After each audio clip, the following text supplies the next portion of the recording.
Hi everyone! Welcome back sa another... Oh my gosh, unang video pa lang, nabubulol na ang person. So for today's video, pupunta tayo magtanim ng mais. So I have my pouch! And this orange... Oh my gosh, nakakaloka. Tignan nyo guys, nakakaloka. Puno ng mud. Yeah. And talagang so challenging ang oras na ito. Ay!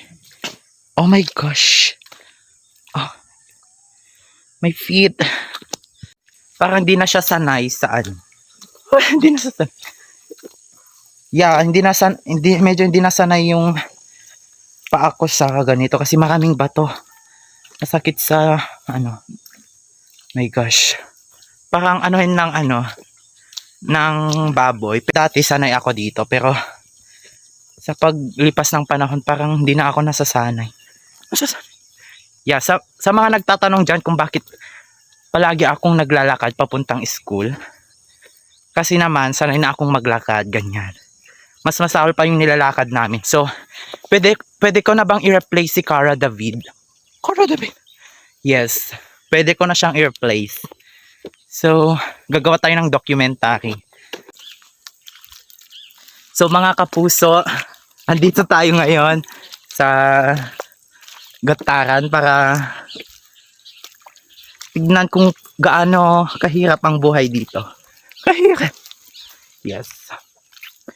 So mostly, mga kapuso, mga 30 minutes to 1 hour bago ka makarating sa destino. Bago ka makarating sa bundok. Sobrang dulas, nakakaano talaga at as in nga mapapaano ka talaga sa dulas. Dulas. Yan. So, malapit na tayo sa pinakamataas na bundok. So, yun na nga mga kapuso. Okay. Nakagat ko yung So, yun na nga mga kapuso. Nandito na tayo sa pinakamataas na bundok. Isa sa mga pinakamataas na bundok dito sa amin. Yan, yung nasa likod ko. Pag nandyan ka na sa taas, makikita mo na yung Bagao. Buo. Makikita mo na yung Bagao tas yung sa baba.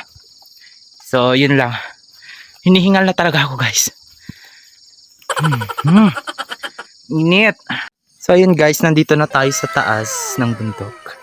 So, actually guys, late kasi kaming, pumunta dito. So, pag maaga ka talaga, may makikita kang sea of clouds, pero hindi siya sea of clouds. Parang siya, hamog na parang nagpo-form siya ng cloud, pero hindi siya cloud. Ano yun? Sorry.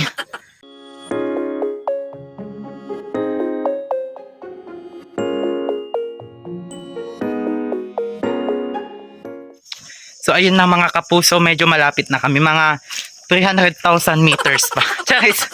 Pero hindi pa rin natatapos ang walang hanggang putikan. So nakakaloka talaga mga kapuso. Sobrang putik, nakakaloka. So ganito dito, ang gagawin mo, magsisigaw ka ng ho.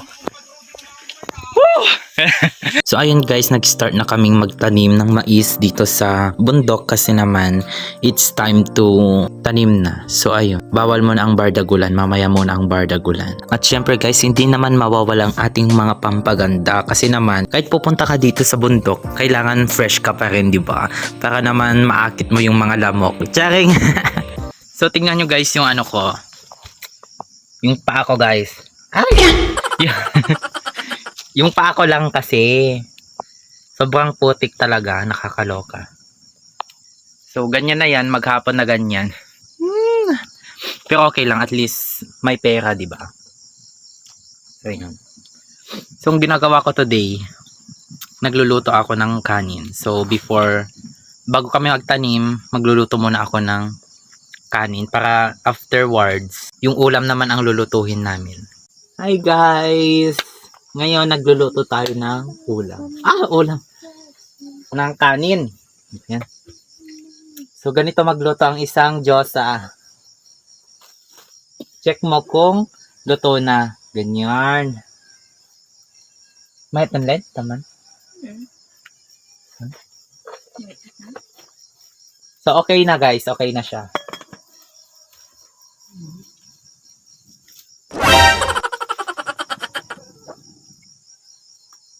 Kulang kasi ng ano pang. Ito na lang ilagay ko.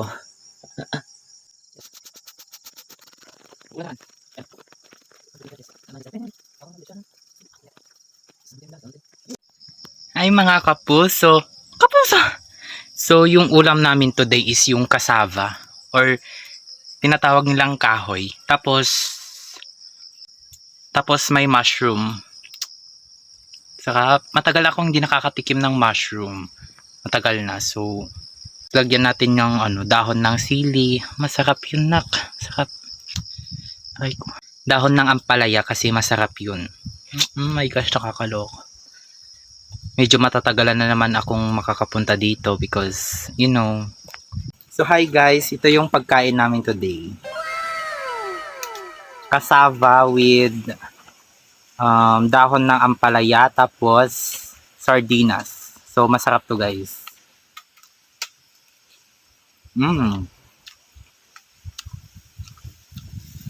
Tapos may konting mushroom kanina, yung pinakita ko kanina. So, ganito yung kinakain namin dito sa bundok. Sarap. Pwede ba ito na?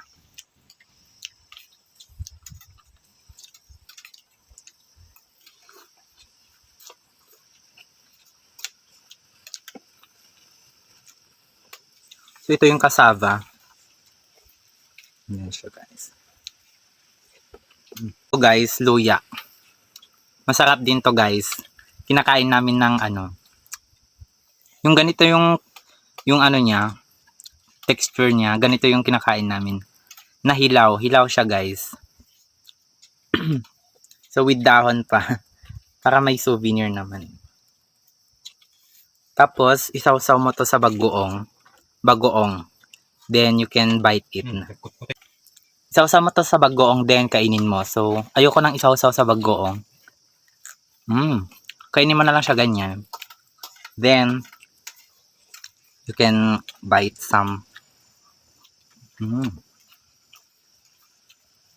So, tanggalin na natin to. Para luya talaga siya. Or ginger. Sa mga hindi nakakaalam. Itong isa. Meron pa guys. Mga ginger. Pampaano ng boses. Pampalinaw. Linaw!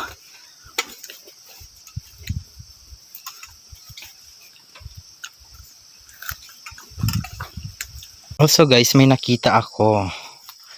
Isang biyaya mula sa kalikasan. Wow. It's another thing. Puso ng saging. And masarap to guys.